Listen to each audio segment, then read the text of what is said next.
चलिए, सबको क्लियर आवाज सुनाई दे रहा है? Yes sir. Yes yes sir. Sir. ठीक है, ठीक है। चलिए, सबसे पहले हम लोग क्या बोले कि पहले एएमटी वाले में आ जाना है पेज में, ठीक है? इसमें कल क्या हुआ कि थोड़ा चेंजेस करवाना है। चलिए, एग्जाम्शन लिखा हुआ है कि किनको किनको एग्जाम्शंस है ना? एप्लीकेबिलिटी ऑफ एएमटी लिखा हुआ है ना? Yes sir. तो कल हम लोग क्या देखे कि इंडिविजुअल के केस में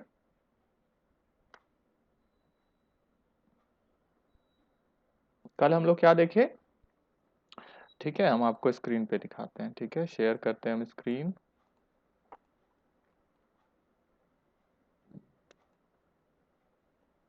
दिख रहा है आपको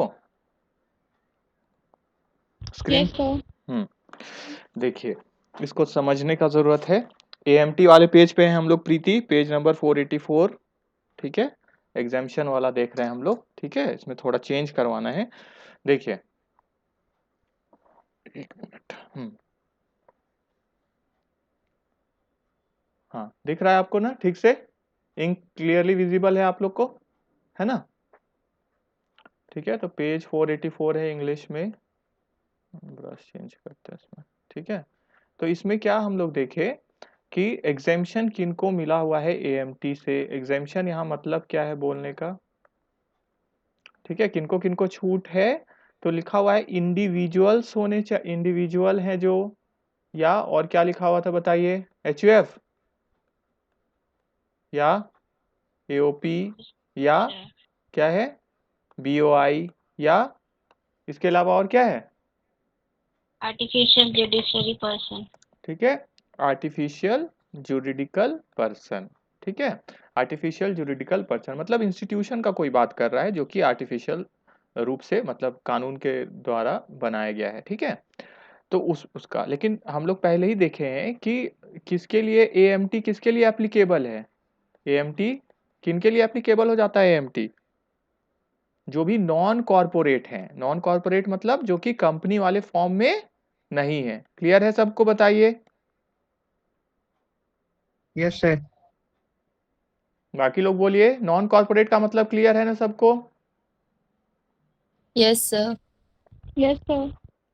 ठीक है, तो यस। जो भी नॉन कॉरपोरेट हैं उन पर अप्लाई होता है ये, मतलब जो कंपनी नहीं है। तो कंपनी को छोड़ के सब आ गए इसके कैटेगरी में। ठीक है, अब इसमें क्या बताया एग्जाम्शन में जिसमें चेंज करवाना है जो कल हम लोग की, इसमें क्या बोला? अगर इंडिविजुअल है, एचयूएफ है, एओपी है, बीओआई है या एजेपी है, तो इनके लिए एएमटी कब अप्लाई होगा? ठीक है, जब 20 लाख से क्या हो जाए? एक्सीड हो जाए। मतलब क्या बोलना चाह रहा है? अगर इनका income less than equal to 20 lakh है तो एएमटी कौन सा इनकम बोला है बताया गया? Adjusted total income. अगर इतना है less than equal to 20 lakh तो क्या है? अप्लाई करेगा कि नहीं करेगा एएमटी? बताइए, करेगा कि नहीं?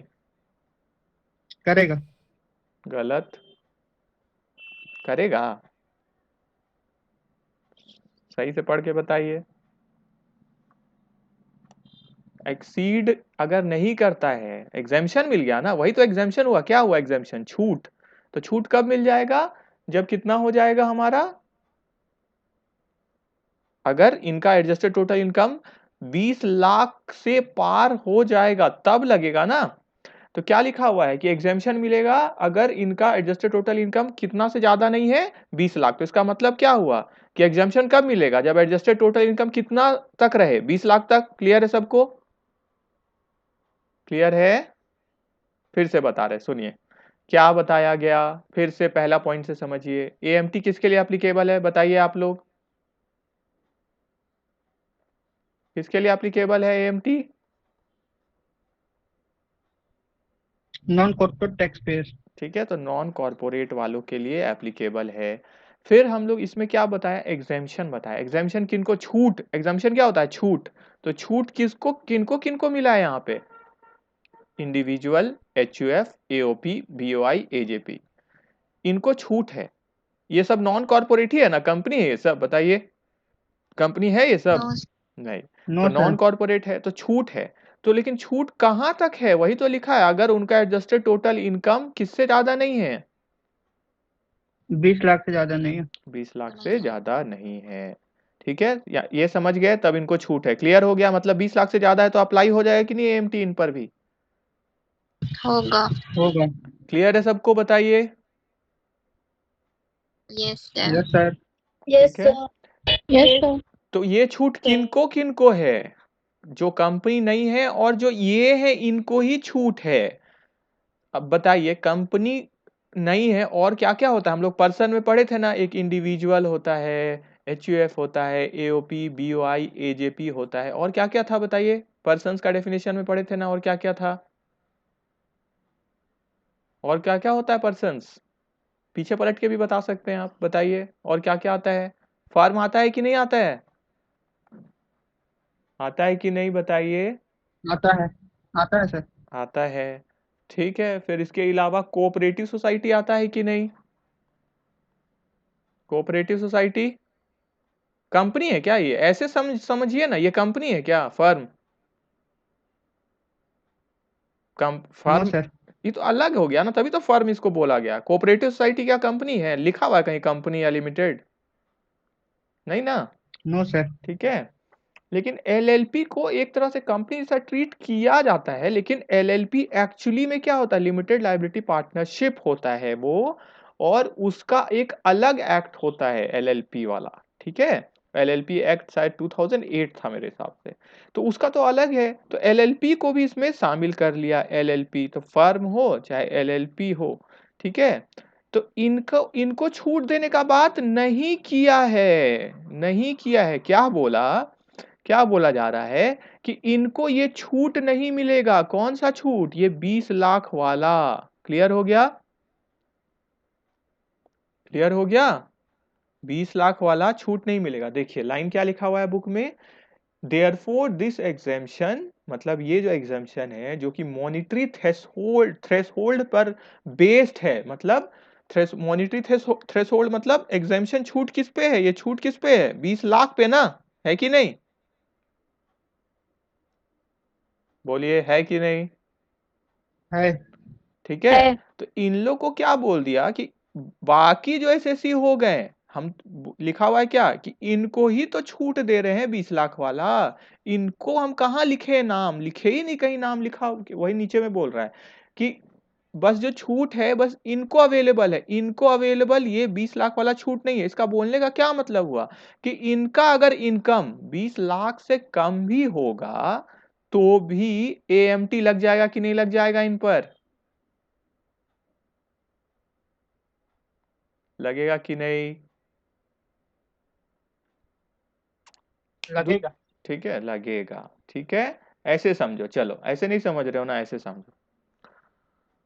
हम क्या बोले कि हम मान लो कि हम बोले कि तुम लोग बीकॉम पास कर लेना, फिर नेट के लिए अगर तुम लोग को जिसको प्रिपरेशन करना है वो लोग आ सकते हो पढ़ने। ठीक है, तो हम क्या बोले कि जो लोग सबसे अच्छा प्रदर्शन करेंगे, मतलब फर्स्ट सेकेंड और थर्ड आएंगे, मतलब जिनका हाईएस्ट मार्क्स आएगा पहला 3 जन का, इसमें बीकॉम का पूरा खत्म हो जाएगा तो उनको हम आधा फीस में पढ़ाएंगे। ठीक है, तो मान लो हम लेते हैं 5,000 फीस नेट का।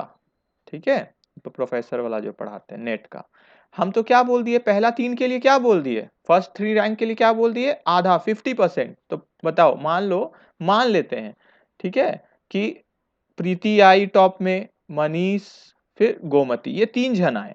ठीक है, ये तीनों में कोई भी फर्स्ट सेकंड थर्ड आए, मान लेते हैं हम।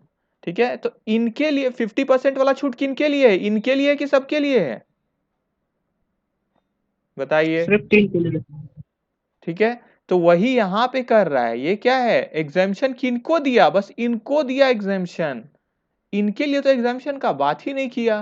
तो इसका मतलब क्या, इन पे पूरा चीज, इन पे हर केस में लागू हो जाएगा कि नहीं? होगा ना, चाहे कितना भी हो। ठीक है, कितना भी एडजस्टेड टोटल इनकम हो, इन पर लागू हो जाएगा। क्लियर है सबको, बताइए अब। Yes yes sir. सर। ठीक है, तो यही हो गया। एग्जामेशन किनको दिया, जिनका नाम बता दिया, जिनका नाम नहीं बताया उन पे हर कंडीशन पे लागू हो गया। ठीक है, तो इनको ही बस छूट है। कब तक? जब 20 लाख तक इनका ये होगा। ठीक है, चलिए तो आप लोग अब हम थोड़ा इससे हटाते हैं। ठीक है, आपको हम बोलते हैं ओके, बस इतना ही तक जा रहा है। अच्छा कोई बात नहीं, ठीक है, तो एग्जामिशन इनको है। चलिए ठीक है, तो अब आप कॉपी में लिखिए, क्या लिखिएगा? ओके हम दिखाते हैं आपको।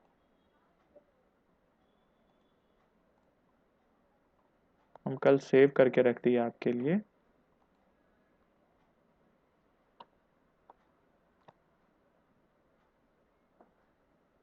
ठीक है, ये लिखना है आपको। ठीक है, AMT इंग्लिश वाले लिख लीजिए, AMT provisions are applicable to LLPs, partnership firms and, पूरा नहीं दिख रहा है इसमें, हाँ दिख रहा है, other other non corporate assessees in all cases.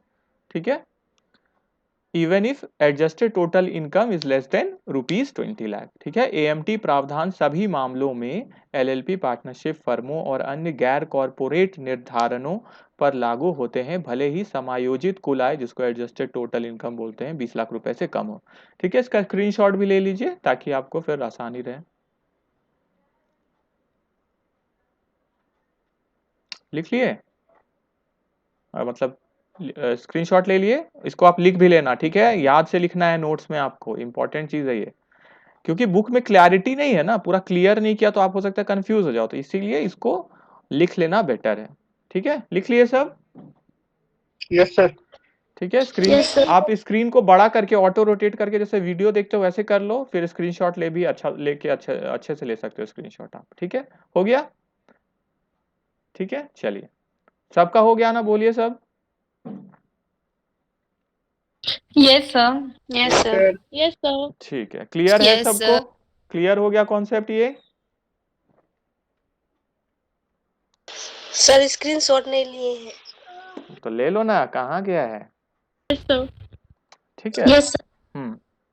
तो देखिए ये क्या है, अलग दिखा है ना, income from salary, salary from Saint Xavier's, ठीक है, HRA exemption, standard deduction, professional tax paid, income from other sources.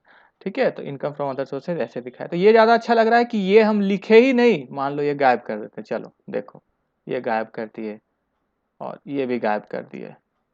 अब क्या अच्छा लग रहा है, वो अच्छा लग रहा था कि ये अच्छा लग रहा है? हाँ बताइए, ज़्यादा अच्छा फॉर्मेट किसका लग रहा था, जिसमें लिखा हुआ वो था? वाला, पहले हेड वाला। वाला। है ना, तो जिसमें लिखा हुआ है वो तो ज्यादा अच्छा लगेगा ना। ठीक है, तो ये हो गया, जब आपको मतलब तब क्या होगा, जो चेक करेंगे ना उनके हाथ में फिर उनको लगेगा नहीं अब इसको हम कहाँ काटे मार्क्स, तो कहीं स्कोप ही नहीं मिल रहा है। ठीक है, तो ज्यादा बेटर क्या हो गया कि हम अलग अलग उसको शो करें। ठीक है, हेड के हिसाब से, तो बुक में तो मार्क्स मिलने वाला नहीं, तो देखो ना बुक्स में कहाँ देता है, बुक्स में तो ना ही वर्किंग नोट देता है ना ही नोट्स देता है, लेकिन इसीलिए ना हम मिड सेम लेते हैं तो आपको बोलते हैं कि फुल मार्क्स के लिए वर्किंग नोट्स और नोट्स में करिए। ठीक है, क्लियर हो गया मनीष? Yes sir. और पूछिए, किनको क्या पूछना है और? प्रीति कोई डाउट है? सृष्टि, गोमती, आयुषी, संजय, दीपेश, बताइए किन्हीं को भी कोई डाउट है? सर इलस्ट्रेशन 8 का सेकंड नोट समझा दीजिए ना। इलस्ट्रेशन 8 8 का, इलस्ट्रेशन सेकंड 8, नोट। अच्छा क्या है, किस पे बताया हुआ है? बिजनेस लॉस हो गया है, ST है, ठीक है, ठीक है, क्या है नोट जहाँ पे टोटल इनकम रेसिडेंट का रिड्यूस बाय, हाँ ठीक है, मैक्सिमम अमाउंट जो कि नहीं है तो रिड्यूस हो जाएगा, मतलब किसी का अगर 2.5 लाख ही पार नहीं किया है इनकम, ठीक है, तो अगर मेरा इनकम अगर 2.5 लाख से नीचे है, ठीक है, तो हमको मिलेगा कि नहीं, मतलब अगर मेरा LTCG, ठीक है, तो यहाँ पे इनका और इनकम कम होगा, है ना, कम, देखो बिजनेस से लॉस ही हो गया, -20,000 का लॉस हो गया, तो ये तो इनकम में आया ही नहीं। फिर शॉर्ट टर्म कैपिटल गेन से इनको 5,000 हुआ है और लॉन्ग टर्म में 2,55,000 है, इंटरेस्ट ऑन सिक्योरिटी कितना है 15,000, तो इनका इनकम हुआ क्या, 15,000 ही ना इनकम है, नॉर्मल इनकम है कि नहीं बताओ, है ना, नॉर्मल इनकम इनका कितना है मनीष? Yes sir. जो नॉर्मल इनकम हुआ वो तो बस यही हुआ ना 15,000। Yes sir. ठीक है, तो ये 15,000 ही है। और क्या है, शॉर्ट टर्म से हुआ है 5 और इससे हुआ है। ठीक है, तो इनको एग्जेम्पशन कितना मिलेगा? एग्जेम्पशन 2,35,000 का हो गया ना। ठीक है, तो 2,35,000 का इनका नॉर्मल एग्जेम्पशन हो गया। और क्योंकि बिजनेस लॉस उसी साल तो हम लोग सेट ऑफ कर सकते हैं दूसरे हेड से भी, है ना? कर सकते हैं कि नहीं? कितना इसमें क्या किया हुआ है कि दो कितना लिखा हुआ है, बताओ तो क्या लिखा हुआ है? शॉर्ट टर्म कितना है इसमें 5,000 है और लॉन्ग टर्म है 2,55,000। ठीक है, ठीक है। अच्छा, 1 मिनट रुक जाओ। हाँ, ठीक है, तो इलस्ट्रेशन में टोटल इनकम एक्सक्लूडिंग। और देखो जो शॉर्ट टर्म वाला भी जो है, तो हम लोग जानते हैं कि शॉर्ट टर्म गेन पे भी कौन सा टैक्स रेट लगता है, बताओ कौन सा टैक्स रेट लगता है? याद है किन्हीं को, बताइए तो, कोशिश करिए। सिर्फ लिखा हुआ है शॉर्ट टर्म कैपिटल गेन, तो टैक्स रेट कौन सा वाला लगेगा? कितना? 15%। कितना प्रीति? 10%। प्रीति, गोमती, सृष्टि, दीपेश, संजय, आयुषी, बताइए, कोई भी बताइए कितना परसेंट है?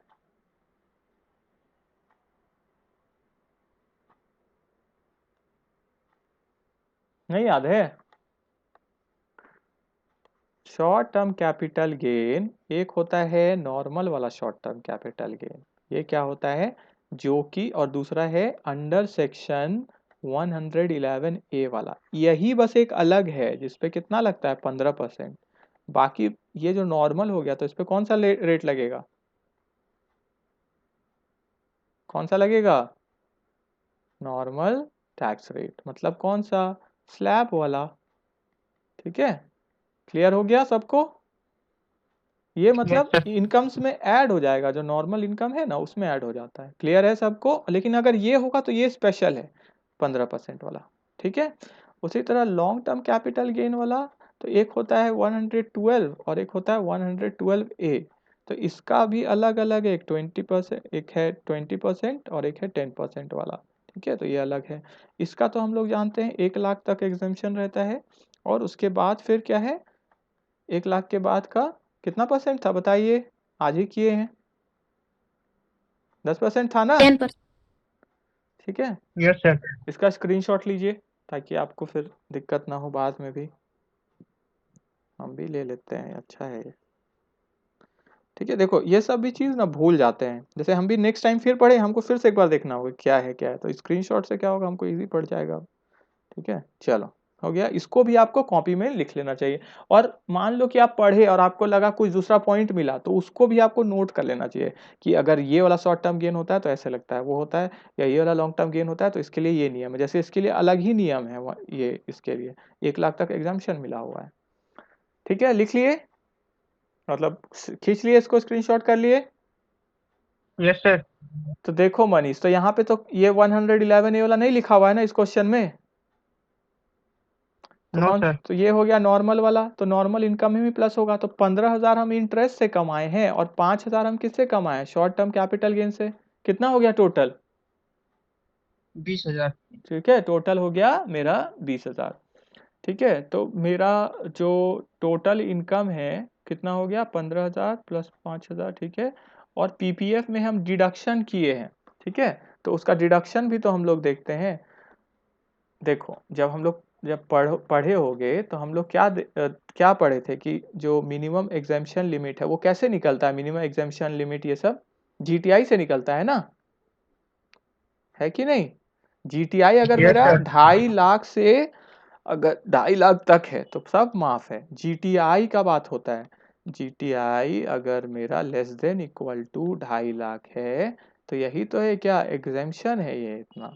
ठीक है, तो नॉर्मल इंडिविजुअल के केस में, ठीक है, नॉर्मल इंडिविजुअल के केस में। अच्छा, इसका लाभ लेकिन अगर नॉन रेसिडेंट अगर ये रहते ना तो उनको नहीं मिलता, ये रेसिडेंट को ही मिलता है। ठीक है, जब आप पढ़ोगे ठीक से कैपिटल गेन वाला चैप्टर या इस टैक्स लाइबिलिटी वाला चैप्टर, ये सब, तो उसमें आप देखोगे सिर्फ ये किसके लिए एग्जाम्पशन है कि आप लॉन्ग टर्म कैपिटल गेन ये सबसे माइनस कर सकते हो, या शॉर्ट टर्म कैपिटल गेन ये बाकी सबसे माइनस कर सकते हो, किस जो अंडर सेक्शन अलग वाला है।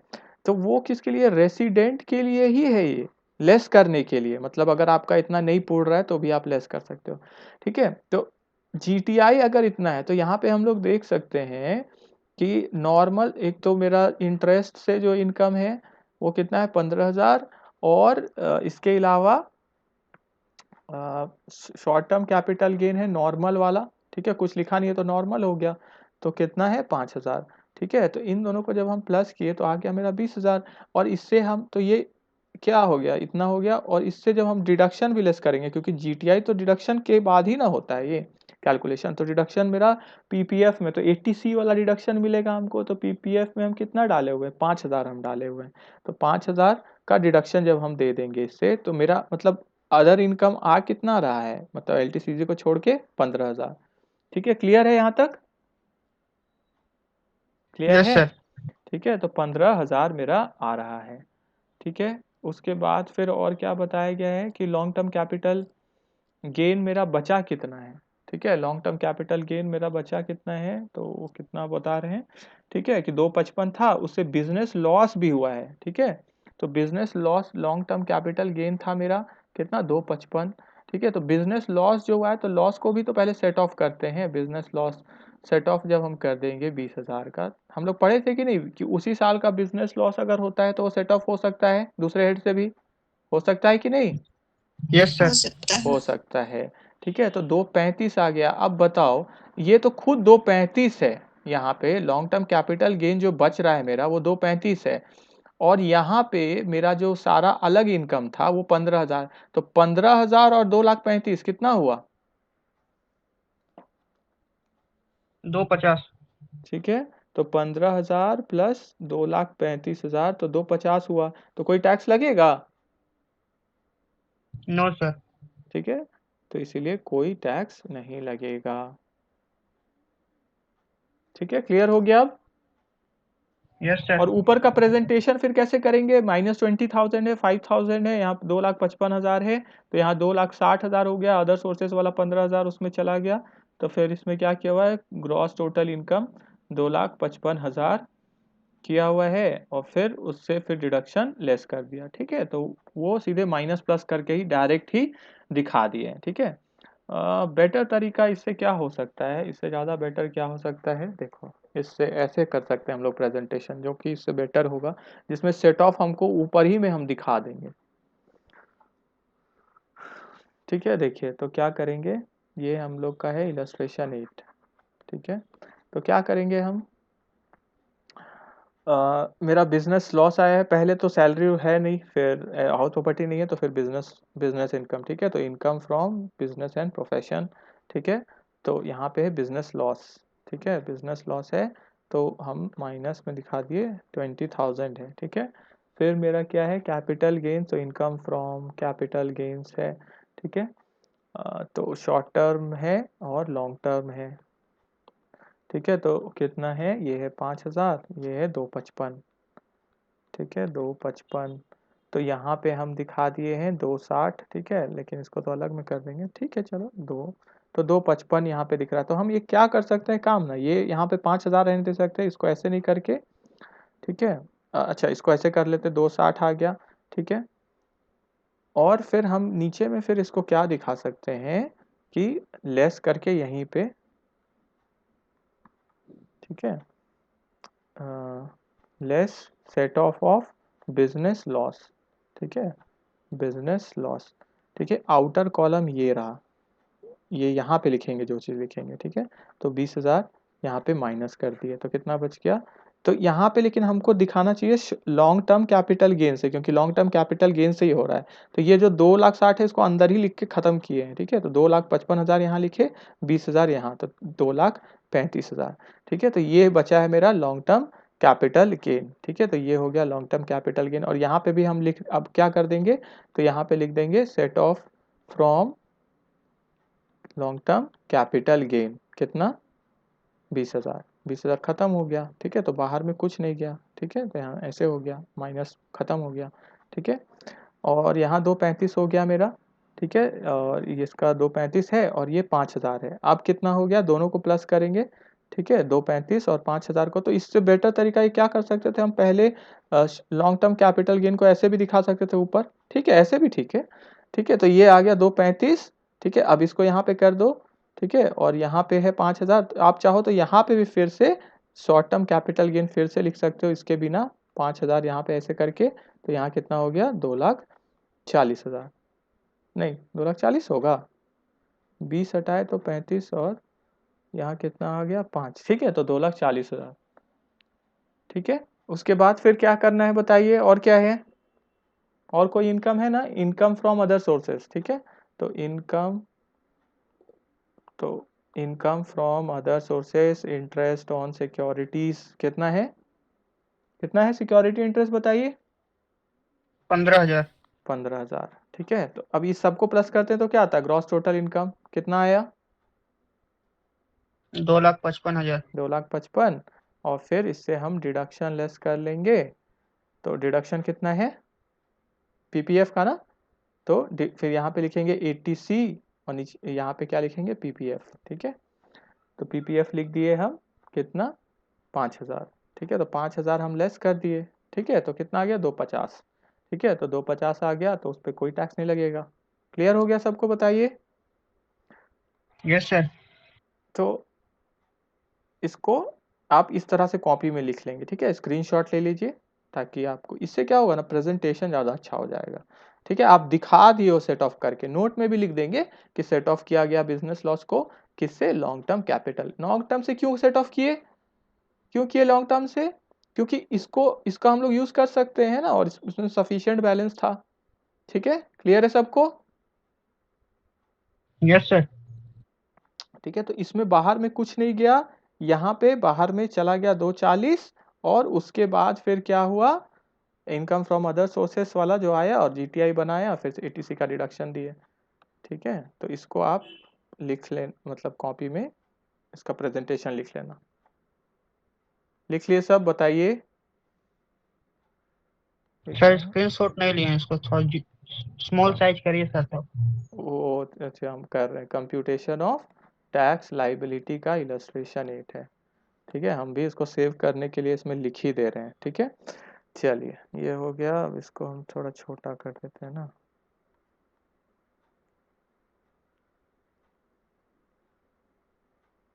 इससे बड़ा में तो दिखेगा नहीं। दूसरा उपाय क्या है, इसको हम अगर माउस से बढ़ाए तो बढ़ जाएगा।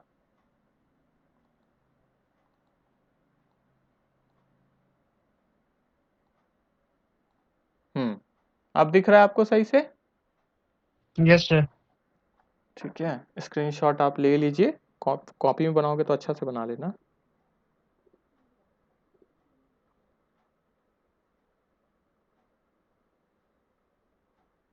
हम लिख दे क्या शुरू से, नहीं आपको पता चल जाएगा, हो जाएगा ना, बन जाएगा ना।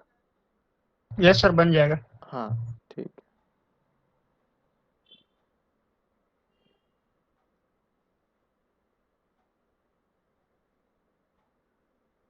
चलिए। किन्हीं को डाउट है, और बताइए, कहीं पे और डाउट है।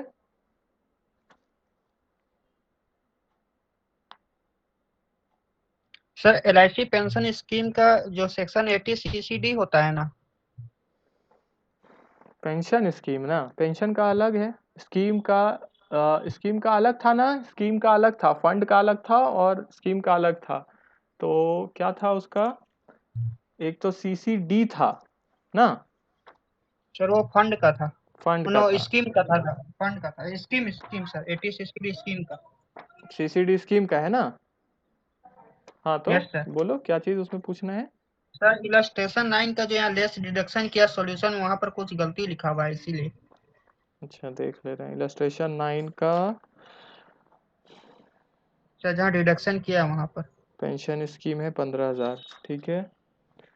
तो पेंशन स्कीम 15,000 है, तो वहाँ सेक्शन गलती लिखा हुआ है। 80CCC लिख दिया है, वो जो लिख दिया है उसी को बोल रहे हो ना। Yes sir. 80CCC फंड का है ना। Yes sir. और पेंशन स्कीम का अलग है। पेंशन स्कीम का 1 मिनट रुको, हम भी देख लेते हैं।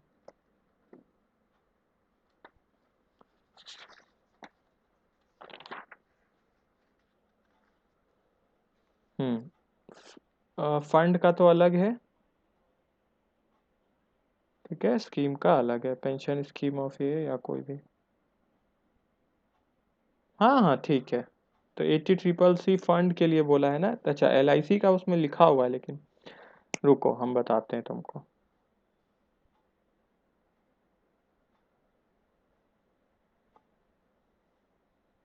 नहीं नहीं, ठीक लिखा हुआ है, वो पेंशन फंड ही होगा वहाँ। क्योंकि देखो यहाँ पे क्या लिखा हुआ है कि पेंशन स्कीम होना चाहिए किसका, सेंट्रल गवर्नमेंट का। 80CCD में सेंट्रल गवर्नमेंट का ना पेंशन स्कीम का बात किया है। समझ में आया मनीष? Yes sir. ठीक है, तो LIC जो है स्कीम, उसमें ये LIC का बात कर रहा है, ठीक है, सेंट्रल गवर्नमेंट का स्कीम का बात नहीं कर रहा है।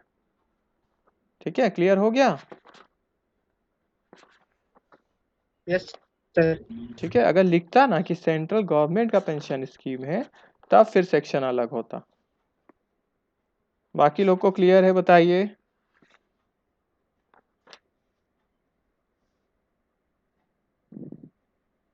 बोलिए बाकी लोग। गोमती, क्लियर है?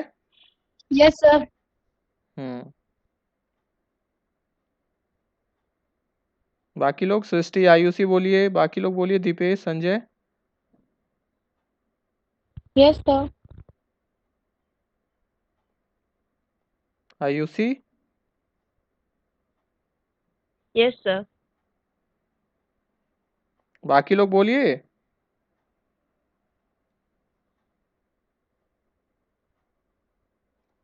ठीक है, चलिए, ये भी हो गया हम लोग का। और कोई डाउट है मनीष? No sir. ठीक है, और बाकी लोग बताइए। प्रीति, कोई डाउट है?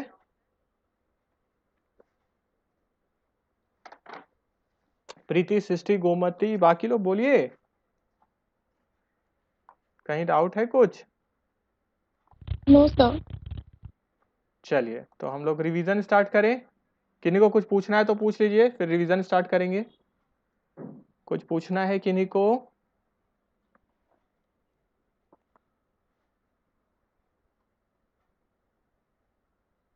पूछना है? नहीं, ठीक है, चलिए रिवीजन स्टार्ट करते हैं हम लोग। ठीक है, ठीक है, चलिए रिवाइज कर रहे हैं अब। हाँ, चलिए स्टार्ट करते हैं हम लोग रिवीजन। ठीक है, सब कहाँ से रिवीजन स्टार्ट करेंगे? सीधे पहले में आ जाइए, कंटेंट्स जहाँ लिखा है वहां से, वहीं से करेंगे। ठीक है, कंटेंट्स में आ जाइए। आ गए? चैप्टर सब जहाँ लिखा हुआ है, कंटेंट्स आ गए? Yes sir. Yes, sir. Yes, sir. चलिए, ठीक है, तो चैप्टर का नाम बोलेंगे और उसको स्टार्ट करेंगे। ठीक है, तो पहला चैप्टर है इनकम टैक्स, इंट्रोडक्शन और इम्पोर्टेंट डेफिनेशंस। ठीक है, तो इसमें हम लोग जाने इनकम टैक्स क्या होता है, उसका कैरेक्टरिस्टिक्स जाने। ठीक है, फिर किस तरह से बेसिस क्या होता है, कैसे चार्ज होता है इनकम टैक्स, तो इनकम पर चार्ज होता है जितना कमाए हैं हम साल में। ठीक है, तो फिर रेट्स कहाँ से फिक्स होता है, एनुअल फाइनेंस एक्ट से। फिर हम लोग स्लैब रेट्स देखे और स्पेशल रेट्स वाला भी देखे। उसी चैप्टर से उसी चैप्टर में बता दिया गया था कि ये स्पेशल रेट्स भी होते हैं। ठीक है, जैसे लॉन्ग टर्म, शॉर्ट टर्म वाला 111A का 15% लॉन्ग टर्म में है, तो 10-20%, फिर 10% 12A वाला। ठीक है, लॉटरी है या अदर, तो लॉटरी इनकम है, हॉर्स रेसेस, तो 30% ये सब। ठीक है, मार्जिनल रिलीफ के बारे में जाने हम लोग, इसमें सरचार्ज के बारे में जाने। ठीक है, फिर किसको बोलते हैं कैजुअल इनकम। ठीक है, total income, gross total income में क्या डिफरेंस है, प्रीवियस ईयर, असेसमेंट ईयर, ये सब देखे हम लोग। पैन किसको, पैन क्या होता है। ठीक है, तो ये सब हम लोग इस चैप्टर में देखे, मतलब बेसिक कॉन्सेप्ट्स आपको बताया गया इस चैप्टर में। इवन टैन, TDS, ये सब भी हम लोग देखे थे। फिर हम लोग देखे कि एक नया टैक्स रिजाइम ला रहा है, मतलब नया ऑप्शन मिल रहा है, अगर चाहे तो उसको भी हम लोग एक्सरसाइज कर सकते हैं। उसमें टैक्स रेट्स अलग अलग हैं। ठीक है, उसमें धीरे धीरे टैक्स बढ़ता है, जैसे नेल रहता है 5%, 10, 15%, 20%, 25 और 30%, जबकि नॉर्मल वाला में हम लोग का 5%, 20% और 30% वाला है। ठीक है, जो हम लोग कर रहे थे।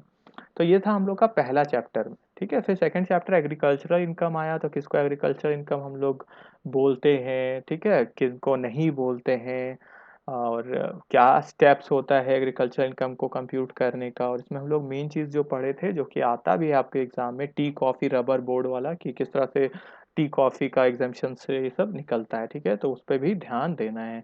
फिर नेक्स्ट चैप्टर हम लोग देखें रेसिडेंस और टैक्स लाइबिलिटी वाला, तो उसमें सबसे फर्स्ट स्टेप जो होता है टैक्स का, कि ये जानना कि रेसिडेंट है या नहीं है, या किस तरह का वो रेसिडेंट है, ROR है कि NOR है, ठीक है। तो ये जानना बहुत ज़रूरी है, क्योंकि अगर यही नहीं जानेंगे तो गलत बनेगा ही बनेगा, ठीक है। तो सबसे इम्पोर्टेंट चैप्टर जो आपको हम बोले, जो टैक्स का बेस चैप्टर है, वो यही चैप्टर है, ठीक है, कि रेसिडेंट या नॉन रेसिडेंट है, या ऑर्डिनरली या नॉन ऑर्डिनरली रेसिडेंट है, ठीक है। ये जानना है, ताकि हम, क्योंकि क्या होता है कि जैसे रेसिडेंट है तो इवन इंडिया के बाहर वाले इनकम्स भी है तो वो भी सीधे टैक्स हो जाते हैं, ठीक है। जबकि अगर नॉट ऑर्डिनरली है तो हम लोग देखें उसमें कि इंडिया के बाहर वाला इनकम जो है, तो वो अगर बिजनेस और प्रोफेशन से कनेक्टेड है, ठीक है, तो ही फिर उसका टैक्स लगता है। और नॉन रेसिडेंट में तो बाहर वाला है तो उसका लगता ही नहीं है, ठीक है।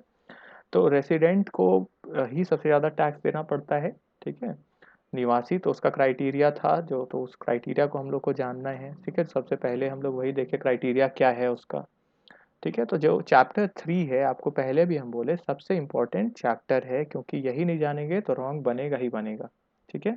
फिर क्या है एग्जेम्पशन फ्रॉम टैक्स, क्या क्या छूट मिलता है। तो हम लोग इसमें देखिए सारे एसएससीज को क्या क्या छूट मिलते हैं, एम्प्लॉयज़ को क्या छूट मिलते हैं, ठीक है। तो फिर और भी एक कैटेगरी था इसमें, क्या था एक और कैटेगरी, किसको याद है? एक तो सारे एसएससीज के लिए था, फिर इंस्टीट्यूशंस के लिए था ना, यही था क्या? इंस्टीट्यूशंस जो जो छूट कुछ छूट जो इंस्टीट्यूशंस को मिलते हैं उसके बारे में था, यही था ना। को देख लेते हैं हम भी, किन्हीं को याद है? 3 था ना, हाँ इंस्टीट्यूशंस था, ठीक है चलो, ठीक है। तो हम लोग जब चैप्टर भी पढ़ते गए तो उसमें भी हम लोग देखे कि ये इनको छूट रहता है, ये उनको छूट रहता है, और उस चैप्टर में तो सीधे एक ही जगह सारा चीज़ बता दिया। तो इसमें हम आपको पहले भी शायद बोले थे कि 12 कम से कम सबका याद कर लीजिएगा आप, ठीक है, ताकि थ्योरी में भी आप पीछे नहीं रहना है ना। थ्योरी में भी हम लोग को देखो, थ्योरी इसका क्या होगा ना, आपको बचा के रखेगा, ठीक है। आपका खराब पेपर जा ही नहीं सकेगा। मतलब मान लो कि प्रैक्टिकल एक दो आप देखे तो आपको लगा कि अरे ये क्या है, या हमको याद नहीं आ रहा है, या हमको डाउट लग रहा है, तो हम क्या करेंगे, हम थ्योरी बना देंगे, ठीक है, ठीक है, एक एक ज़्यादा थ्योरी बना देंगे, ठीक है। और लेकिन प्रिपरेशन पूरा करके जाना है, ताकि आपको कॉन्फिडेंस आ जाए कि हाँ हमको टैक्स आता है, ठीक है। थ्योरी को हम लोग लेकिन रिजर्व में रखेंगे, कि अगर हमको लगे कि इसका हमको डाउट लग रहा है या हमको पता ही नहीं चल रहा है, तो सेफ साइड होने के लिए थ्योरी हम लोग भी रेडी रखेंगे अपना, ठीक है। तो थ्योरी का इंपॉर्टेंट क्वेश्चन हम आपको पहले भी बताए हैं, हम फिर बता देंगे आपको, ठीक है, कि इंपॉर्टेंट क्वेश्चन पूरा ओवरऑल सबसे ज़्यादा इंपॉर्टेंट चैप्टर्स कौन है, मतलब जिसके सवाल लगभग हर साल आते हैं, ठीक है, रिपीट करते हैं, ठीक है, तो वो वाले भी, और जो इंपॉर्टेंट है वो वाले भी हम लोग करेंगे, ठीक है। तो थ्योरी वाला तो आपको बताएंगे फिर। तो फिर इसके बाद चैप्टर आया इनकम फ्रॉम सैलरी, तो ये बिफोर रिटायरमेंट वाला जितने भी इनकम थे तो उसको हम लोग किए, तो अलाउंसेस परक्विजिट्स जो थे उसको किए। तो हम लोग देखिए जो पैसा मिल जाता है अलाउंस, जो फैसिलिटी के रूप में ही है, जिसका पैसा नहीं मिल रहा, सब परक्विजिट में हम लोग डाल दिए उसको, ठीक है। और फिर इसमें हम लोग क्या देखे कि इसका फॉर्मेट क्या होता है, तो जितनी भी हेड्स ऑफ इनकम है उसका फॉर्मेट जानना, ठीक है, बहुत ज़रूरी है। तो हमको फॉर्मेट को ध्यान में रख के ही पढ़ना है कि फॉर्मेट किस, मतलब कैसे कंप्यूट होता है, ठीक है। ऊपर में जैसे बेसिक लिखते हैं, फिर डीए ये सब प्लस होता है तो कितना, ठीक है। फिर अलग अलग जो इसमें इनकम्स है, जैसे अलग अलग जो एग्जाम्पशंस है या डिडक्शंस है, HRA वाला, ठीक है, हाउस, फिर रेंट फ्री अलाउंस वाला, ठीक है। तो इसी तरह फिर एंटरटेनमेंट वाला किन को मिलता है, तो सिर्फ गवर्नमेंट वाले को मिलता है, ठीक है। तो किसको प्रेजेंट, एक तो प्रेजेंटेशन हमको जानना जरूरी है, फिर उस हेड में क्या आते हैं। इसमें हम लोग ये भी देखें कि सैलरी का डेफिनेशन अलग अलग हेड्स में अलग अलग था, मीनिंग अलग अलग हो रहा है, ठीक है। तो वो तो प्रैक्टिस के साथ आ जाएगा। फिर आपको हम बीच बीच में वो लिखाते भी थे कि इसका सैलरी उसका सैलरी एक ही जैसा है, RFA का एक जैसा है, HRA के जैसा है, ठीक है, PF का एक जैसा है, तो वो भी एक जगह लिख लेने से क्या होता है कि ईजी होता है, कन्फ्यूज़न ख़त्म होता है। क्यों क्यों क्योंकि याद फिर करना नहीं है, हमको पता है इतना, इन तीनों हेड में एक ही जैसा सैलरी का डेफिनेशन, तो क्या है, salary equal to basic plus DA, ठीक है, प्लस कमीशन, जो फिक्स टर्नओवर कमीशन है वो। तो जो अलग है फिर बस उसमें हमको ध्यान देना है। जैसे अलग किस में है, अलग है मेरा RFA में, रेंट फ्री एकोमोडेशन का थोड़ा लंबा लिस्ट है सैलरी का, ठीक है, तो वहाँ हमको ध्यान देना है। और किस में अलग है, जैसे एंटरटेनमेंट जो अलाउंस मिलता है तो उसमें सिर्फ बेसिक है, और सिर्फ बेसिक ही सैलरी को सैलरी बोलते हैं, ठीक है। तो जहाँ पे भी सैलरी का डेफिनेशन अलग है उसमें ध्यान देना है, जिसका सेम है उसको एक जगह लिख लेना है। ये टिप आपको हमेशा, अगर आप यूज़ करोगे किसी भी क्लास में हो या किसी भी सब्जेक्ट में हो, एक ही जैसा चीज़ को अगर आप एक जगह लिख दोगे ना, तो आपका बहुत सारा डाउट्स, कन्फ्यूज़न खत्म हो जाएगा। क्यों? क्योंकि फिर छोटा हो गया चीज़, ठीक है? अलग-अलग पढ़ने से लगता है कितना-कितना है, और एक ही जगह उसको कर दोगे कि इसका तो सेम है, तो फिर माइंड क्या हो जाता है, माइंड में हल्कापन आ जाता है, क्योंकि माइंड को आप बहुत सारा चीज़ पकड़ा नहीं रहे हो, लो इसका ये भी याद रखो, ये भी याद रखो। ठीक है, उसको सिंपल बना दिया आप। चीज़ों को जितना सिंपल बना दोगे उतना ईज़ी लगेगा फिर आपको, ठीक है? तो सिंपल बनाने के लिए पहले तो मेहनत करना ही पड़ता है, तो पहले मेहनत किए तब तो हम जाने कि इसमें भी सैलरी ये है, इसमें ये है, ठीक है? तो पहले आपको वर्क करना होगा, उसके बाद तो अपने आप फिर सिंपल होता है चीज़, ठीक है? माइंड आपका जब समझ जाता है ना सब चीज़, तो फिर माइंड खेलता है उस चीज़ के साथ, ठीक है? जब हम टैक्स पढ़ रहे थे शुरू-शुरू में, हमको बहुत हार्ड लगता था, हम तो एग्ज़ाम भी छोड़ दिए थे, CA वाला एग्ज़ाम जो होता था ना, हम एग्ज़ाम भी छोड़ देते थे। ठीक है? क्यों? क्योंकि पढ़े नहीं, ठीक है? तो पढ़े, तो पहला बार में पढ़ने में मेहनत लगा, दूसरा बार में फिर क्या होता है, ईज़ी होते जाता है, फिर ईज़ी होते जाता है, ठीक है? अब आपको हम पढ़ाएँ, तो पिछले बैच से बेटर आपको पढ़ाएँ, आपके बाद जिसको पढ़ाएँगे, आपसे बेटर उनको पढ़ा देंगे हम, ठीक है? क्योंकि वो क्या होता है, एक्सपीरियंस आ जाता है फिर, ठीक है? और क्या होता है, आप चीज़ों के साथ खेलने लग जाते हो, जैसे जो क्लैरिटी है, वो ज़्यादा बढ़ जाएगा। ठीक है? प्लस दूसरा होना चाहिए कि हाँ, हमको अच्छे से पढ़ाना है, ये इच्छा भी होना चाहिए, तब फिर वो होगा। नहीं तो क्या होगा कि फिर तो दिक्कत होगा, नहीं तो नहीं, हम सही से हम नहीं दे पाएँगे। ठीक है? तो ये दोनों चीज़ होना चाहिए। तो एक तो पहला आपको मेहनत करना, लेकिन क्या नेक्स्ट बार हमको नहीं पढ़ना पड़ेगा? नेक्स्ट बार भी हमको पढ़ना पड़ेगा और सब चीज़ पढ़ना पड़ेगा। ठीक है? प्रिपरेशन करके आते हैं तभी तो फिर ठीक से पढ़ा पाएँगे, प्रिपरेशन नहीं करेंगे तो फिर वो ठीक से नहीं हो पाएगा, ठीक है? मतलब एक बार तो हमको भी सब चीज़ देखना ही है, अगली बार और कम टाइम लगेगा, उसके अगली बार और कम टाइम लगेगा, ठीक है? और बेटर होते जाएगा, ठीक है? तो जितना तरीका है, आपको शुरू में मेहनत करना है, सिंपल बात ये है, ठीक है? उसके बाद फिर आप अपने से भी जो हम नहीं भी बताए हैं ना, वो भी आप मेथड सब समझने लगोगे किस तरह से करना है, ठीक है? फिर है रिटायरमेंट आया हम लोग का, तो रिटायरमेंट में हम लोग क्या देखे कि रिटायर हो जाते हैं तो क्या-क्या जो मिलता है, तो कितना एग्ज़म्पशन होता है। PF देखे, ग्रेच्युटी देखे, लीव ट्रैवल कंसेशन, क्या है, लीव एनकैशमेंट सैलरी वाला देखे, ठीक है, VRS देखे, और क्या-क्या देखे थे? बताओ आप लोग भी 1-2 चीज़, और क्या-क्या था?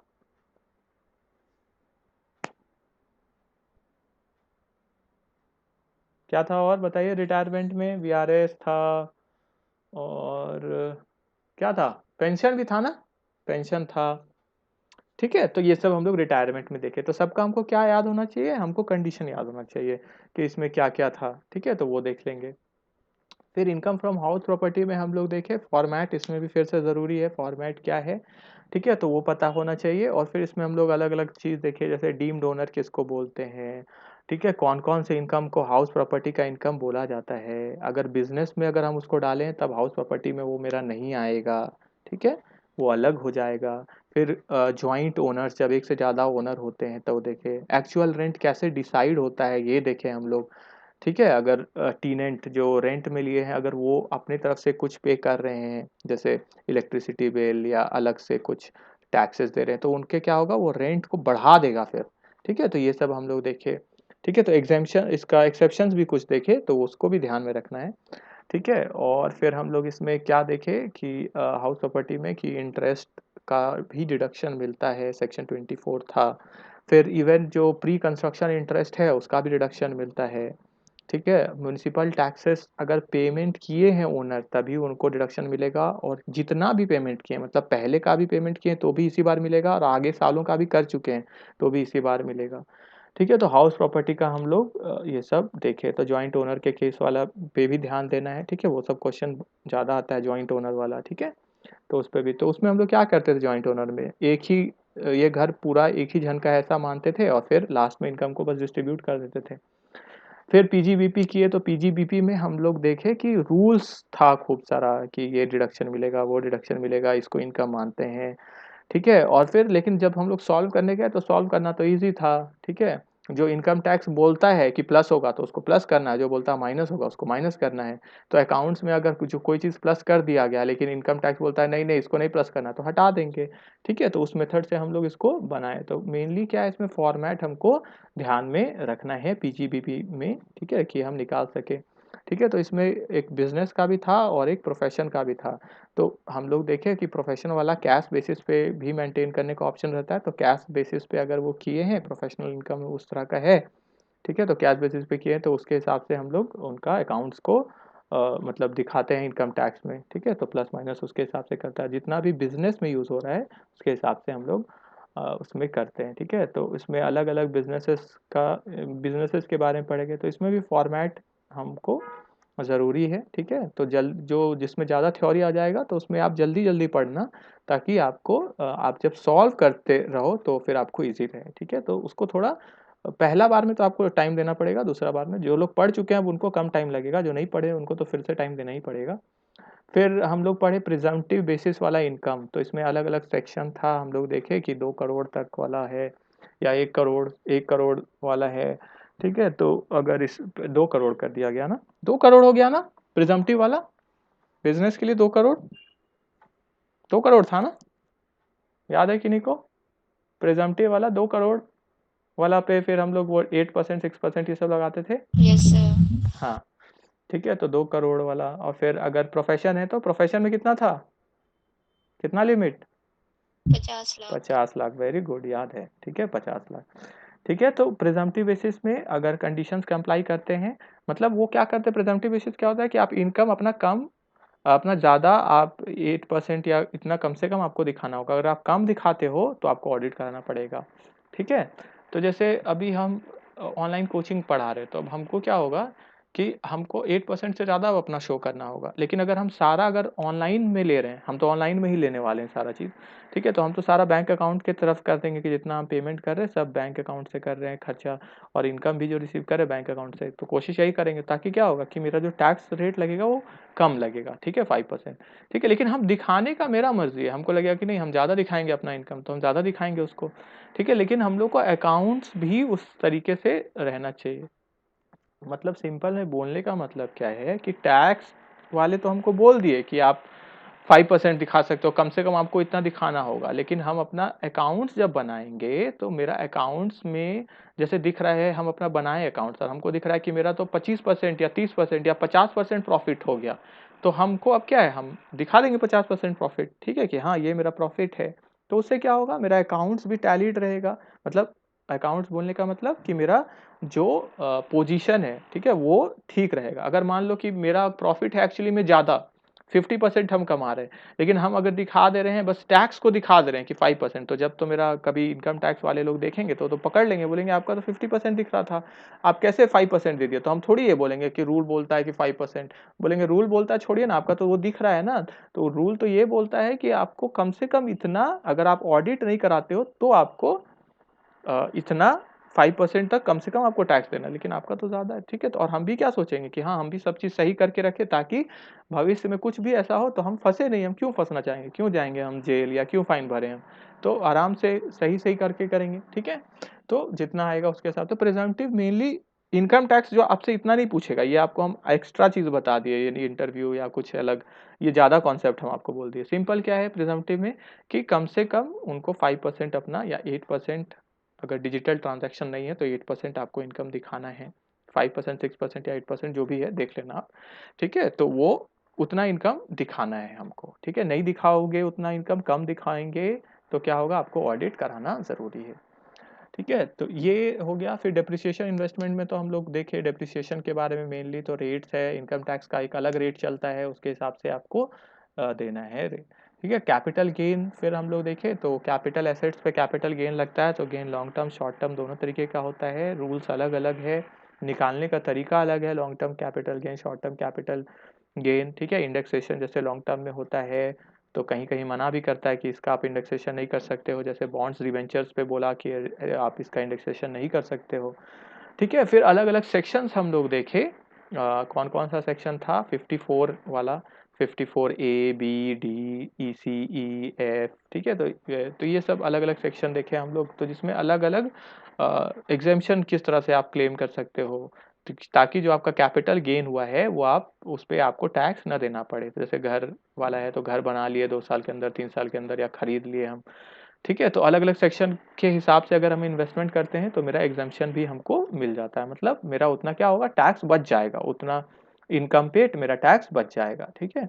तो लोग क्या सोचते हैं ज़्यादातर कि, और नॉर्मल थिंकिंग है भी क्या, कि भाई हम पैसा बचाएं उसको हम क्यों टैक्स दें फिर, अगर हमको कहीं पे उसका रिलैक्सेशन मिल रहा है तो। ठीक है। तो कर सकते हैं हम लोग, अगर अगर मेरे पास कुछ वैसा चाह रहा है तो।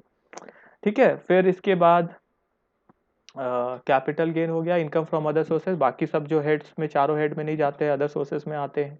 ठीक है। तो इसमें हम लोग देखें कि स्पेसिफिक इनकम्स भी होते हैं या अदर इनकम्स भी होते हैं, तो स्पेसिफिक इनकम्स वाला भी चार्ट बना दिया गया था, गिफ्ट्स था और ये सब। ठीक है, कि ये स्पेसिफिक इनकम में आते हैं, डिविडेंड्स ये सब। ठीक है। अदर इनकम्स में फिर हम लोग देखें कि बाकी सब जो इनकम्स है वो मेरे अदर इनकम में आ गए, शायद डिविडेंड शायद अलग ही में था, कोई बात नहीं, वो देख लेना है। ठीक है। तो अदर इनकम्स वाले फिर है, तो उसको भी हम लोग फिर देखें, तो अलग अलग इसमें छूट भी था, जैसे पोस्ट ऑफिस पे इंटरेस्ट का छूट था। ठीक है। कितना था, शायद 2500 था। ठीक है। उसी तरह फिक्स डिपॉजिट पे भी छूट था 5 की 10,000। ठीक है, देख लेना, देख लीजिएगा ये। और उसके बाद फिर हम लोग और क्या था, अदर सोर्सेस में हम लोग का जितना, तो डिडक्शन का भी बात किया, कौन कौन सा डिडक्शन अलाउड है, कौन कौन सा अलाउड नहीं है, उसके बारे में बताया। ठीक है। तो उस पर भी हम लोग को ध्यान देना है। ठीक है। तो ये हम लोग का 5 हेड था, सैलरी से लेके अदर सोर्सेज तक जो हम लोग किए। ठीक है। तो ये मेन हेड्स है। इसके बाद कुछ एक्स्ट्रा प्रोविजंस आ गए, जैसे क्लबिंग, तो किसका इनकम क्लब करना है, तो जैसे हस्बैंड की वजह से वाइफ है या वाइफ की वजह से हस्बैंड है किसी कंसर्न में, तो इनकम प्लस होने लगता है उनका। लेकिन देखते हैं कि अगर उनका खुद का क्वालिटी के कारण उनको जॉब मिला है तो फिर नहीं वो प्लस होगा दूसरे के इनकम में। उसी तरह हम लोग देखें, माइनर चाइल्ड है तो प्लस हो जाएगा। कोई इनकम हम ट्रांसफ़र किए हैं किसी को लेकिन एसेट ट्रांसफ़र नहीं किए हैं, तो फिर वो मेरे में ही प्लस हो जाएगा। ठीक है। तो या ससुर अपने, ठीक है, बहू को या सास बहू को देती हैं तो उस तरह वाला वो भी प्लस हो जाएगा। ठीक है। तो ये सब क्लबिंग में देखें। डीम्ड इनकम देखें कि अगर आप एक्सप्लेनेशन नहीं दे पा रहे हो कि ये पैसा कहाँ से आया, इन्वेस्टमेंट कहाँ से किए। ठीक है। या आप बोलते हो कि ये इनकम हमको इसका या खर्चा कहाँ से किया वो पता नहीं है, तो उसको डीम्ड इनकम, और इसका हम लोग देखें लास्ट चैप्टर में भी, इसका प्रैक्टिकल में भी, कि इसका अलग टैक्स रेट चलता है। 60% सीधे टैक्स लगता है, सरचार्ज लगता है 25%। ठीक है। एजुकेशन सेस भी लगता है, तो अलग ही से इसका कंप्यूटेशन होता है। ठीक है। डीम्ड इनकम का एक अलग ही वो चीज़ है। ठीक है। फिर सेट ऑफ और कैरी फॉरवर्ड में हम लोग देखें कि कैसे हम लोग सेट ऑफ कर सकते हैं उसी हेड से, फिर अदर हेड से भी सेट ऑफ कर सकते हैं, या फिर कैरी फॉरवर्ड उसको करके ले जा सकते हैं, फिर अगले साल उसको सेट ऑफ कर सकते हैं। तो सबका अलग अलग था, बिजनेस का अलग टाइप से सेट ऑफ कर सकते हैं, हाउस प्रॉपर्टी का। ठीक है। कैपिटल गेन का तो किसी का 8 साल, किसी का 4 साल, किसी को आप कर ही नहीं सकते हो, जैसे लॉटरी वाला ये सब को आप नहीं कर सकते हो, हॉर्स रेसेस ये सब नहीं कर सकते हो। ठीक है। तो किसी को आप कर ले जा सकते हो, सेट ऑफ कर सकते हो, किसी को नहीं कर सकते हो। ठीक है। तो ये देखे हम लोग। फिर डिडक्शंस देखे एटीसी से एटीयू तक, जिसमें पेमेंट्स पर भी डिडक्शन है, मतलब जो हम खर्च करेंगे उस पर भी है, और इनकम्स पर भी है। ठीक है। तो 2 हेड में इसको बांटा गया है। ठीक है। जिसमें कुछ कुछ इंपॉर्टेंट सेक्शंस है जो आपको हम बताए थे कि ये टिक कर लेना है, लिखवा दिए थे। ठीक है। तो उस पर ध्यान देना है ज़्यादा, क्योंकि आप देखे होगे जब सॉल्व कर रहे होगे तो ज़्यादातर वही सब आता है। ठीक है। जैसे क्या आता है, एटीसी, एटीडी, एटीसीसी का। ठीक है। पूरा कि तीनों मिला के 1.5 लाख तक डिडक्शन है जो। ठीक है। फिर एटीसीसी डी वाला तो इम्पोर्टेंट है, उसमें अलग ही टाइप से मिलता है। ठीक है। और फिर था एटीडीडी भी इम्पोर्टेंट था। ठीक है। एटीयू इम्पोर्टेंट था, टीटीबी, टीटीए बी जी। ठीक है। तो जो भी इम्पोर्टेंट था आपको बताया। ठीक है। तो डोनेशंस भी, जैसे आजकल आप लोग यूट्यूब देखते होगे तो डोनेट कार्ड एक आता है, तो डोनेट कार्ड पे आप डोनेट करोगे तो उसमें लिखता है हाँ टैक्स एग्जम्पशन मिलेगा। ठीक है, हम आपको रिसीट भी दिखा सकते हैं पर कोई बात नहीं, उसको जाने दो। ठीक है, तो मतलब वहाँ या कहीं पे जहाँ पे भी मतलब अलाउड है वहाँ पे अगर हम इन्वेस्टमेंट करते हैं या इनकम अगर अलाउड है तो इनकम जो होता है वो मेरा क्या होता है, उसका डिडक्शन मिलता है। फिर हम लोग इसके बाद जो चैप्टर आया टोटल इनकम वाला है, लेकिन उससे पहले हम लोग रिबेट और रिलीफ किए थे, तो रिबेट और रिलीफ यहाँ पे कवर किए हम लोग। तो रिबेट 87A वाला, 86 वाला रिबेट, ठीक है, तो जहाँ पे भी राहत देने का कोशिश किया कि हाँ इनकम टैक्स बोलें कि हाँ आप इसका राहत क्लेम कर सकते हैं, तो उससे क्या होगा, मेरा इनकम घटेगा। इनकम घटेगा तो क्या होगा, टैक्स घटेगा, तो रिबेट और रिलीफ हो जाता है। ठीक है, आपको रिबेट मिलता है, रिलीफ मिलता है, इसमें कम हो जाता है मतलब मेनली टैक्स। ठीक है, फिर कंप्यूटेशन ऑफ टोटल इनकम देखें हम लोग किस तरह से हम लोग टोटल इनकम कंप्यूट करते हैं, तो उसका स्टेप्स पहले ही आपको हम लिखवा दिए थे। ठीक है, तो सारे हेड्स का इनकम को प्लस कर देते हैं तो जीटीआई आता है, जीटीआई से डिडक्शन लेस करते हैं तो टोटल इनकम आता है। जीटीआई निकालने से पहले बहुत सारा चीज़ करते हैं हम लोग, हर एक हेड का इनकम निकालते हैं जितना उसके हिसाब से है, फिर क्लबिंग सेट ऑफ और ये सब चलता है। ठीक है, तो ये सब करने के बाद डिडक्शन सब देने के बाद हमारा आता है टोटल इनकम। और फिर टैक्स लायबिलिटी निकालना हम लोग सीखे, तो टैक्स लायबिलिटी को कहीं कहीं एएमटी लगता है, अगर 20 लाख तक मेरा इनकम नहीं है तो कुछ लोगों को इससे रिलीफ मिलता है, जैसे individual, HUF, AOP, BOI, artificial juridical person, ये सबको एग्जेम्पशन मिलता है। और 20 लाख या उससे ऊपर है, दोनों केस में कुछ कुछ ऐसे नॉन कॉरपोरेट हैं जैसे फर्म, एलएलपी, ठीक है, तो कोऑपरेटिव सोसाइटीज, तो इनको तो 20 लाख तक भी होगा तो भी इनको एएमटी प्रोविजन लागू होगा। एएमटी में क्या देखें हम लोग कि कौन सा टैक्स लग जाएगा, या तो नॉर्मल या एएमटी वाला टैक्स, दोनों में से जो भी क्या आया, ज़्यादा आया वो टैक्स आपको लगेगा। और अगर एएमटी टैक्स किसी साल अगर हम पे किए हैं तो जो डिफरेंस था वो उसका क्रेडिट मिलता है। क्रेडिट कितना साल तक, 15 साल तक आप उसको यूज़ कर सकते हो। ठीक है, तो ये फिर हम लोग देखे स्टेप्स लिखवाए आपको। ठीक है, टैक्स लाइबिलिटी का स्टेप्स क्या होता है कैसे, तो उसमें हम लोग 3 चीज़ कर लिए। तो एक बेसिक फॉर्मेट दिया आपको, फिर जो बुक में डिटेल था, और अगर एग्रीकल्चर इनकम होगा तो उसका एग्रीकल्चर इनकम वाले चैप्टर से फॉर्मेट देख लेना है। इवन जब आप डिटेल्स वाला भी देखोगे तो उसमें भी लिखा हुआ एग्रीकल्चर इनकम है तो उसको ऐसे प्लस करते हैं, इस तरह से करते हैं। तो ये सब हम लोग देखे किसमें, कंप्यूटेशन ऑफ टैक्स लायबिलिटी। ठीक है, चलो तो ये हो गया हम लोग का रिवीजन खत्म। इसके अलावा ठीक है, तो ये तो हो गया आपको जो एग्जाम में आएगा, इसके अलावा एक्स्ट्रा चीज़ों आपको हम बताते हैं ताकि आपको बाद में भी वो हेल्प हो। ठीक है, जब आप पढ़ो या पढ़ाओ किसी को। ठीक है, तो इसके बाद जो चैप्टर्स है 19, 20, 21 ये असेसमेंट के ऊपर है। ठीक है, पार्टनरशिप फर्म का असेसमेंट है, किस तरह से रिटर्न प्रिपेयर और फाइल होता है, और असेसमेंट प्रोसीजर क्या होता है। ठीक है, तो आप डिटेल में जब भी आप फ्री रहो तो कभी पढ़ लेना जिससे आपको थोड़ा नॉलेज हो जाए इसका। ठीक है, इसके अलावा आपको एक वेबसाइट का हम नाम लिखवा देते हैं। ठीक है, जिस जो मेन वेबसाइट है इनकम टैक्स का, लिखिए तो वेबसाइट का नाम क्या है। वेबसाइट का नाम incometaxindia.gov.in, अभी चेंज हो गया, पहले कुछ और था। ठीक है, लिखिए इनकम टैक्स india.gov.in। ठीक है, www तो आजकल खुद ही लग जाता है। ठीक है, पहले इसी वेबसाइट का नाम क्या था, इनकम टैक्स इंडिया, ई फाइलिंग भी लिखा हुआ था, efiling.gov.in। ठीक है, अभी ये हो गया। अब इसी बार से क्या हुआ है ना, नया वेबसाइट ही आ गया है, एकदम सब चेंज हो गया। ठीक है, तो वेबसाइट ही मतलब नया कर दिया गया। अच्छा, आप ये भी अगर टाइप करोगे ना तो इसी वेबसाइट पे आपको ले जाया जाएगा। ठीक है, लिख लिए वेबसाइट। Yes sir. ठीक है, Yes, तो आप जब sir. भी कभी फ्री हो देखना चाहो तो जाओ के देखो इनकम टैक्स वाले वेबसाइट में क्या क्या रहता है, देखो उसको। और कभी आप लोग मान लो कॉलेज खुल जाता है तो फिर आपको कोशिश करेंगे हम कि एक बार ई फाइलिंग करके भी दिखा दे, या आपको किस तरह से होता है वो प्रोसेस ऑनलाइन बता दे हम। ठीक है, तो इस बार तो अभी गड़बड़ चल रहा है, वेबसाइट ही गड़बड़ चल रहा है, ठीक से नहीं चल रहा है। मतलब फाइल नहीं हो रहा, हम कर रहे थे अभी कुछ दिन पहले फाइल तो नहीं हो रहा था। ठीक है, तो थोड़ा अभी इशू चल रहा है क्योंकि नया नया है ना, तो थोड़ा इशू चल रहा है, कोई बात नहीं। कभी वैसा हुआ तो आपको हम दिखा भी देंगे ऑनलाइन करके, ताकि आपको थोड़ा और अच्छा लगे या सीखो आप। ठीक है, तो ये हो गया आपका। चलो, तो रिवीजन हम लोग का खत्म हो गया। अब लिखो, आपका एक टेस्ट होगा, बताओ, पूरा 100 मार्क्स का टेस्ट होगा, बताइए कब देना है आपको, आपके हिसाब से होगा, बताइए कब देना चाहते हो, कब देना चाहेंगे आप लोग, अगले वीक दोगे। अच्छा टाइम मिल जाएगा आपको पढ़ने का? बोलिए। अभी हम लोग का क्लास नहीं चलेगा, हम लोग का तो खत्म हो गया ना सब, तो कोई क्लास नहीं चलेगा। तो आपको अब आपके पास टाइम रहेगा, और अब आपको हम अभी तुरंत स्टार्ट नहीं करेंगे, ठीक है? एक हफ्ता का गैप ले लो, आप लोग इनकम टैक्स पढ़ लो पूरा अच्छे से एकदम, ठीक है? ताकि आप एग्जाम भी 100 मार्क्स का दे दो, तो उससे क्या होगा, कॉन्फिडेंस आ जाएगा, हम तो पहले एग्जाम दे चुके, तो अच्छा आ जाएगा ना, कॉन्फिडेंस आ जाएगा। तो एक हफ्ता पढ़ो इनकम टैक्स, और आपका हम टेस्ट ले लेते हैं, संडे को ले लेते हैं, बोलो कैसा रहेगा, बताइए।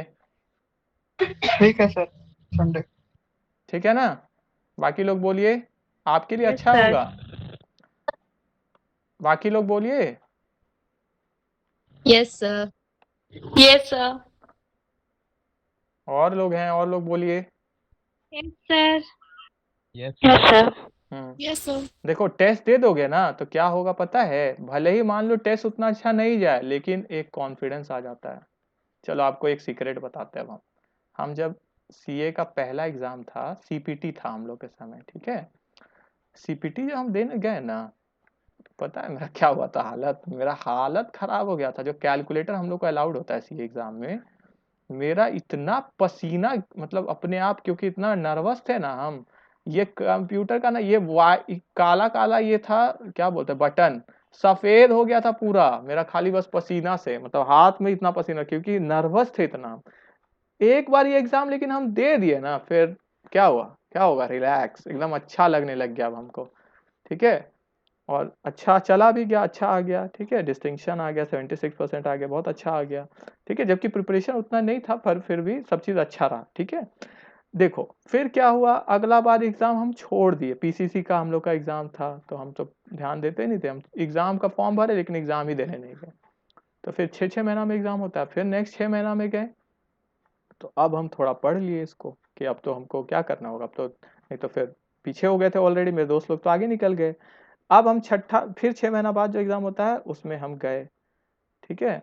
अब हम गए तो क्योंकि पहला बार में तो हम फेस नहीं किया, अब मेरा डर तो और बढ़ गया। डर बढ़ेगा कि नहीं, अगर आप एग्जाम छोड़ दोगे और नेक्स्ट बार देने जाओगे तो, और डर बढ़ेगा कि घटेगा? बढ़ेगा। बहुत बढ़ेगा, बहुत ज्यादा, ठीक है? क्या होता है कि आप अगर कोई चीज से भागोगे ना, ये चीज जैसे इससे भागे हम, ठीक है? हम तो एग्जाम बोले नहीं, हम तो पढ़े ही नहीं, हम क्या जाके करेंगे, तो पहला बार में तो पढ़े ही नहीं, तो हमको फिर 6 महीना में पढ़ना पड़ गया, ठीक है? अब फिर हम देने गए तो मेरा क्या हो गया, फिर वही हालत खराब, अब क्या करेंगे, तो क्या होगा फिर बताओ? कॉन्फिडेंस तो थोड़ा उतना क्या होता है, कम हो जाएगा, क्योंकि जैसे एक जन जैसे जो 10th में कम मार्क्स आया या फेल हो गया, तो वो लोग कंपार्टमेंट देंगे तो कम हो जाएगा कॉन्फिडेंस, ठीक है? तो बेटर क्या है कि कोशिश करना चाहिए एक बार में ही देने का और अच्छा से कर लेने का, ठीक है? तो अच्छा होता है। तो यहाँ जब हम गए तो ये एग्जाम जब हम दिए, ठीक है, तो हमको बहुत डर लग रहा था सब एग्जाम में, लेकिन चलो हो गया, ठीक है? एग्जाम दे के निकले तो फिर अच्छा लगने लग गया, ठीक है? तो देखो एग्जाम जब आप देते हो ना तब अच्छा लगता है, ठीक है? एग्जाम जब छोड़ देते हो, भले ही डर से छोड़ दिए या कैसे भी छोड़ दिए, जान के अगर छोड़े हो, तो अगर आपका कोई गलती नहीं है, छूट गया, जाम में फंस गए, बीमार हो गए, वो अलग चीज है। जान के छोड़े हो तो आपका क्या होगा ना, कॉन्फिडेंस जाएगा नीचे। क्यों? क्योंकि जान के आप किए ये चीज फिर, ठीक है? तो उसको, कॉन्फिडेंस को बनाए रखना है, ठीक है? तो इसीलिए ऐसा नहीं करना कि आ गया 100 मार्क्स का क्वेश्चन, अरे नहीं भी देंगे तो कोई बात नहीं, ये आप अपना क्या कर लिए, कॉन्फिडेंस डाउन कर लोगे, ये कर लोगे तो, ठीक है? लेकिन जो लोग करते हैं, कैसे भी करके भेजते हैं, ठीक है? आप लोग क्या किए, अपना कॉन्फिडेंस बढ़ा लिए, ठीक है? क्यों? क्योंकि आप उसको फेस कर गए ना उस चीज को, तो आपका बढ़ेगा ही बढ़ेगा, ठीक है? तो इसीलिए ऐसा करना है कि हम सारा अटेंड करें, ठीक है? सब चीज ये करें, तो देखना फिर आपको एग्जाम के, जब आप एग्जाम का क्वेश्चन पेपर देखोगे तो आपको डर नहीं लगेगा, ऑलरेडी तो आप देख लिए क्वेश्चन, तो क्या डर लगेगा, ठीक है? कम लगेगा, हल्का नर्वसनेस होगा बस, ठीक है? तो देना चाहिए एग्जाम, ठीक है? तो आपका टेस्ट होगा, कितना लिख लीजिए, एग्जाम, एग्जाम होगा, ठीक है? अभी तो आपका मिड सेम भी नहीं हुआ है ना? No sir. ठीक है, कितना अच्छा चीज है, देखो मिड सेम भी नहीं हुआ लेकिन पूरा सिलेबस भी खत्म हो गया, अब एग्जाम का भी आप टेस्ट एग्जाम भी दे दो, अब तो आपके लिए कुछ बचा ही नहीं फिर, ठीक है? खत्म ही हो गया, अब आराम से बैठ के पढ़ो, अब तो कुछ करना है नहीं है, बस पढ़ना है अपने से। तो एग्जाम का डेट लिख लो, आज कितना है, 11, 11/7/18, 18 जुलाई, ठीक है, को आपका एग्जाम होगा, लिख लिए? ठीक है, 100 मार्क्स। लिख लिए सब? Yes sir. Yes, sir. Yes, ठीक है, sir. और इस टाइम को आप अच्छा से यूज करना। इस समझना आपका एग्जाम ही है, तो ये जो 7 दिन है इसमें आप पूरा अपना एफर्ट दे दो, ताकि एक ही बार, बोले ना मेहनत बस एक बार करना है ज्यादा वाला, उसके बाद तो फिर आपके लिए इजी होने वाला है हर चीज। उसके बाद आपको कम टाइम लगेगा हर बार। शुरू में हम ना सैलरी चैप्टर पढ़ते थे ना जब, तो हमको ना 3.5 से 4 घंटा लग जाता था। फिर ये टाइम घटना स्टार्ट हुआ, ठीक है, घटते घटते घटते 1.5 घंटा, 1 घंटा, मतलब एकदम घटने लग जाएगा। तो ये आप भी देखोगे, अपने में फर्क देखोगे। क्यों? क्योंकि अब पेज हमको पूरा पूरा थोड़ी पढ़ना, हम तो जान रहे इसमें ये है, तो तुरंत तुरंत ऐसे देख लिया, अच्छा अच्छा ठीक है, ठीक, ठीक है, नेक्स्ट नेक्स्ट। रिवीजन में क्या होता है, एकदम कम टाइम लगेगा आपको, ठीक है, तो आपके लिए ईजी पड़ेगा। ठीक है, तो एकदम अच्छे से आप लोग प्रिपेयर करो, ताकि जो एग्जाम दो वो बहुत अच्छा जाए। ठीक है आपको, ठीक है, चलो। तो हम लोग, और किसी को कुछ बोलना है या पूछना है तो बोलिए, कुछ बोलना है या पूछना है, बोलना है कुछ? रेणुका, मनीष, सचिंता, सृष्टि, लक्ष्मी, आयुषी, दीपेश। नेक्स्ट टाइम का कब से पढ़ाई होगा? नेक्स्ट टाइम का पहले आपका एग्जाम ले लेते हैं, फिर बताते हैं। ठीक है, एग्जाम लेने के बाद 1-2 दिन और गैप कर देंगे, फिर देखते हैं। ठीक है, सर बुक भेज दिए तो हम लोग बुक फैसिलिटी खोज लेंगे ना। ठीक है, मेरे पास भी अभी ना नया बुक नहीं आया है, तो थोड़ा रुक जाते हैं, बुक आने देते हैं पहले, फिर आपको हम बता देंगे। ठीक है, वैसे जीएसटी ही चल रहा था, और एचसी मेहरोत्रा ऑथर हैं उस बुक के, ठीक है, वो वाला चल रहा था। ठीक है, एचसी मेहरोत्रा, जिसका आपका इनकम टैक्स भी एचसी मेहरोत्रा का उन्हीं का है ना। Yes sir. तो उन्हीं का अच्छा Yes, sir. अच्छा अच्छा है बुक। ठीक है, कंटेंट्स में लिए अच्छा है। ठीक है, मतलब इनका ठीक रहता है, तो ये टैक्स वाला। ठीक है, तो आप लोग पहले इसका प्रिपरेशन करो, तब तक नया बुक आएगा ना, तो उसके हिसाब से हम बता देंगे। ठीक है, हम तब तक पब्लिशर से बात भी कर लेंगे कि क्या है अभी, क्या पोजीशन है बुक का। ठीक है, यस सर। और बताइए बाकी लोग, कुछ बोलना है बोलिए। रेणुका, सचिंता, सृष्टि, अंजना, आयुषी, दीपेश, बाकी लोग बोलिए। प्रीति, लक्ष्मी, नेहा, सोनिया, बोलिए, कुछ बोलना है? अंजना? No, sir. ठीक है, फिर आपका एग्जाम होगा 18 को। ठीक है, ऑल द बेस्ट। ठीक है, चलिए अच्छे से प्रिपेयर करिएगा। ठीक है, ठीक है, फिर थैंक यू Thank you, सबको। sir. चलिए, थैंक यू Thank you, सबको, sir. Thank you, Thank you, sir. sir. Thank you, सबको thank sir. You, Thank you, sir. सबको थैंक यू। चलिए ठीक है।